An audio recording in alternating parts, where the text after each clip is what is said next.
I was 13, I think, when I first met him, and we were fans of each other's, and we just immediately hit it off. We laughed so hard.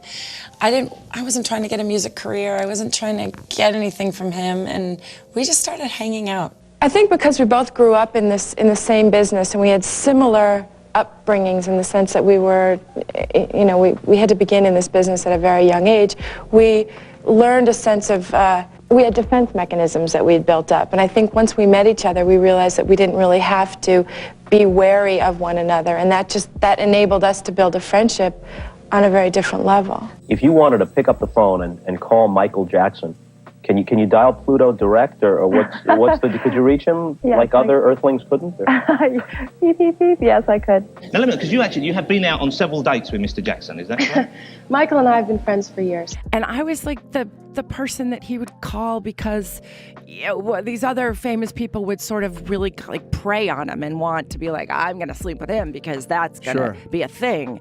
I mean, people talked about his genius, but I don't think they didn't really know how polarized his sort of life was, insofar as he was extraordinarily a genius and talented. And there was an Arrested Development, I believe. And he was sort of truncated emotionally as a little kid. And he was a child? He was childlike, but in many ways. And we were kids together. I think that there was an Arrested Development to a certain extent with him in that way, but we acted like little kids together. And I don't think either one of us in our lives really had the environment to do that safely. I mean, he's a very soft sort of voice, and he says, "Oh, Brooke, I'm sorry." I mean, he's always so happy to talk to you, and he wants to know what you're doing. But he's very actually, there is no but. There's just a very genuine innocence that he has, that he has protected and sheltered himself from so much that's been maintained. He has an innocence about him that just enables him to revel in flowers and children and animals. And he's just, I mean, he talks about his work a little bit, but he really just talks about things that make him happy. I mean, we have long discussions just about everything. So he's quite a regular person, then? He really is, and he's, well, regular in the sense that, not regular in the sense that he's not jaded. Yeah. And I find that many people in this business have a tendency, it's easy to become jaded. I mean, I remember saying this to him. He couldn't believe I was going to go to schools. He couldn't believe I was going to go to regular schools, that I was going to go away to college by myself, that I was going to then, when I told him I was getting married, he just didn't get it. He was like, you can't do that. And I said, I've got a chance. I said, I've been going out in the world. I'm not so isolated, and I want this chance. I want a chance to be quote unquote normal, you know, and he never really could trust a lot of people around him. I want to know what the real deal is, Brooke, between the two of you. Was there romance going on? Were you all kind of romantically involved? Was there like ever an exchange of, you know, rings or anything, or? Well, actually, I think right now, let me say that I believe that we're closer now than we ever were. I think we love each other more now than we even knew we did when we were younger. Really? We used to, well, because we had fun when we were younger. I mean, it was, okay, and we were sort of a source of relief. This is a question. Did you have a crush on him, or did he have a crush on you? I think we both had a crush, and still do have a crush on each other. I mean, I think part of having a crush on someone is admiring them. Mm-hmm. Almost, I mean, we have a lot of fun together, and I mean, it's almost unfortunate because we know each other so well. But, I mean, he amazes me every time I sit down and talk to him about something really important. Does he feel more like a brother to you, though, than, say, a boyfriend, though?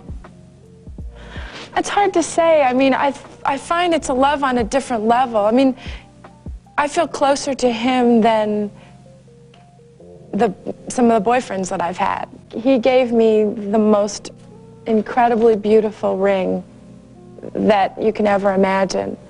And of course, then people built that out of proportion, and they said we were engaged, and it wasn't about that. It was a friendship ring. When you're in his presence, and I don't mean this tongue-in-cheek at all, is there something eerie about him? No, it's not eerie in the sense of scary or weird. He's so creative. I mean, he borders on genius.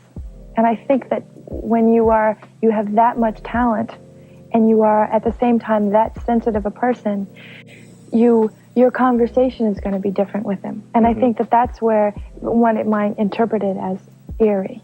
It's not though. And all it takes is a joke or laughing or talking to him or, saying, look, I'm here too and you're here.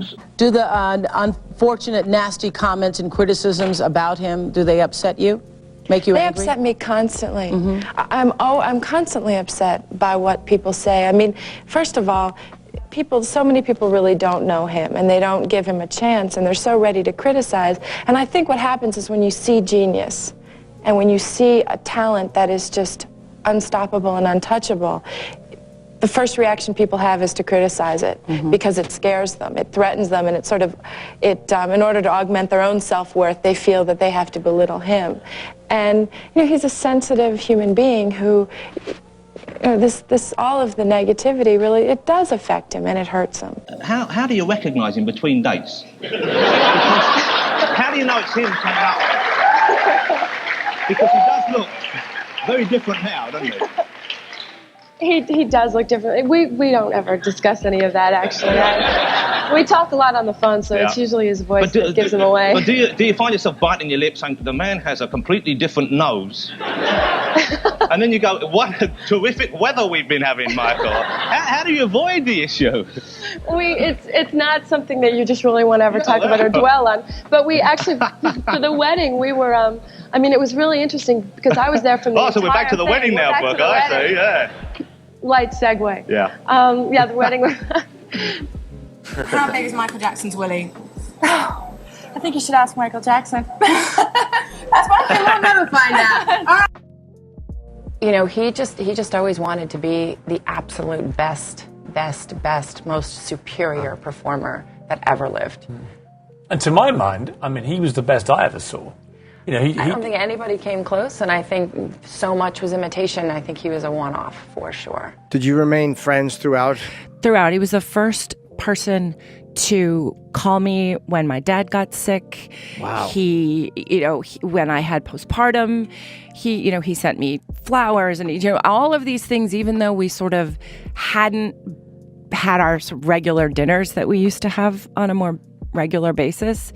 But he was consistent to the end. And when it came time to his memorial, I had been really out of the public eye with him for a decade at least. And it was his mom who called me and said, I want you to speak. Because I really thought, this is going to be a cartoon. I'm not going to I'm not going to be invited. I never liked the dad never liked me. Why not? He's not a human being. He's the devil. And you just look in his eyes and listen, maybe, you kind of look back and you think, regrets. His mom was so lovely and he loved her. But I do feel like it was unnecessary, unkind, he wasn't kind. Did you speak to him at the funeral or no? I did. I had a couple cocktails and I went over to him. I don't know what possessed me. I went over to him and I said, you know what? You never liked me. You never even pretended to like me. I never liked you. You always were mean. And I said, you know what? I'm going to tell you? I'm going to thank you for your son. I said, because your son changed the world and was my friend. He was just like, and he was gross. He had these young women around him. And did Michael hate him? I don't think you can truly, deeply hate your parent because you get one of them. I think he was so hurt by him, and I think he just couldn't believe it. He couldn't believe how mean it was to him. So I recently met Paris at the Calvin Klein show. We were both reworking with Calvin Klein, and she turned to me and she said, so you're my dad's friend. And I was because I'd only seen her when she was a baby and she didn't remember me. Yeah. And so I said, yes, I am. And then I waited a while and I looked at her and I said, I really miss your dad. Oh. And she looked at me and she held me and she goes, me too. And it was just a pure moment. And then we just had now we have our own kind of communication together.